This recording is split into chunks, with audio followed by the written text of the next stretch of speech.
Hi there. Welcome. I'm Eric Linter with Starspeak, your horoscope for the second half of July 2016.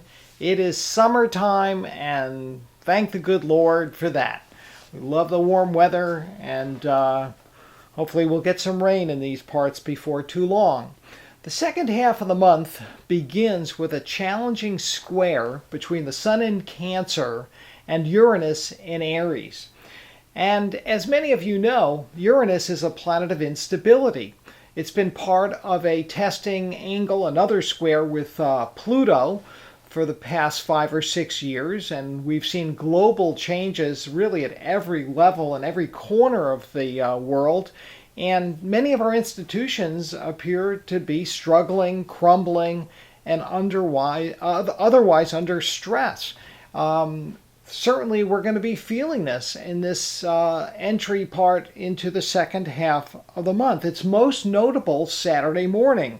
By evening, there's a real improvement as the moon in freedom-loving Sagittarius is really going to help lift spirits, aided by a conjunction of Mercury and Venus, two planets that bode well for an evening entertainment, enjoying good friends. The Sun is also forming a trine to Mars Saturday night, just before midnight. So there is a real turnaround for the better over the course of Saturday. Sunday's a relatively quiet day. We've got a void, of course, moon in the beginning of the day, and so it's kind of nice for a stroll or a slow Sunday drive, but the moon is also waxing full at this time of the month. And as it continues in Capricorn, by Tuesday the 19th, the moon is exactly full. And this puts the Capricorn moon in an opposition to the Sun in Cancer, still roughly in square with Uranus.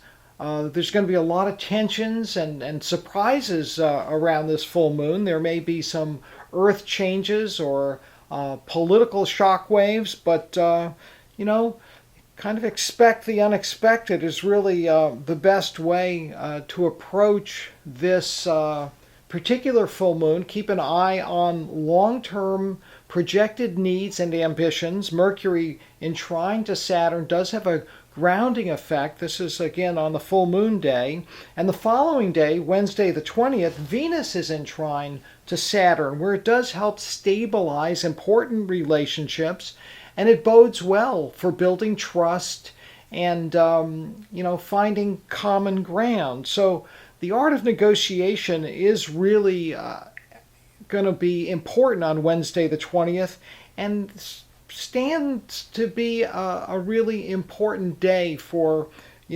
hammering out some needed agreements. So, whether it's on the world news side or in your personal life, this is a good day, Wednesday, for meetings and other types of serious discussions.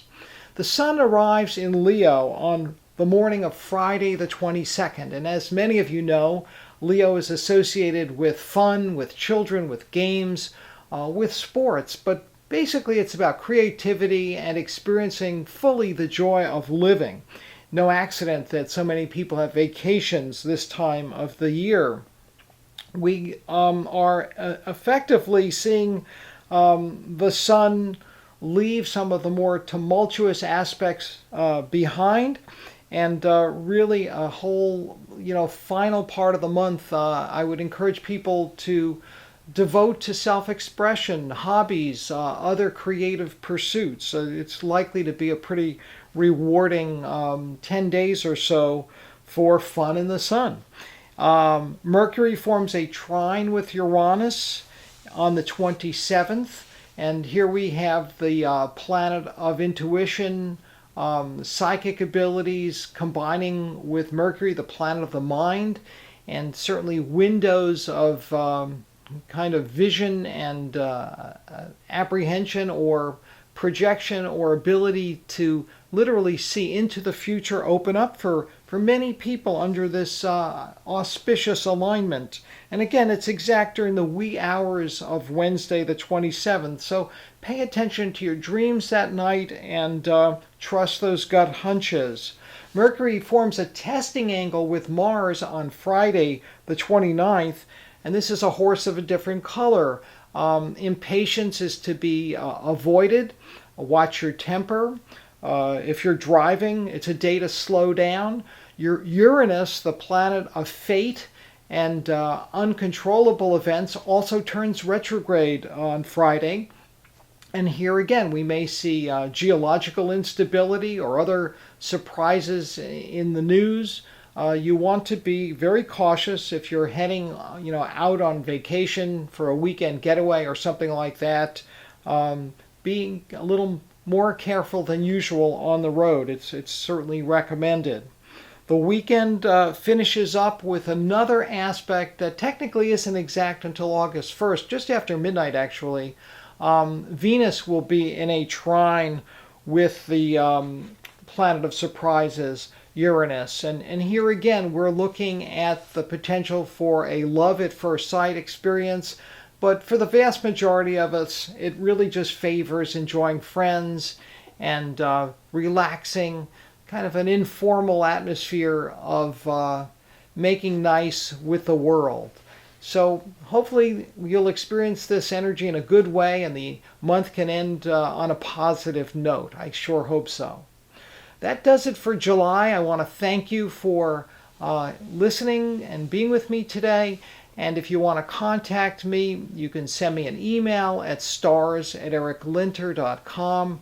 I've got daily forecasts always available online at the spiritofchange.org website. And remember, keep looking up.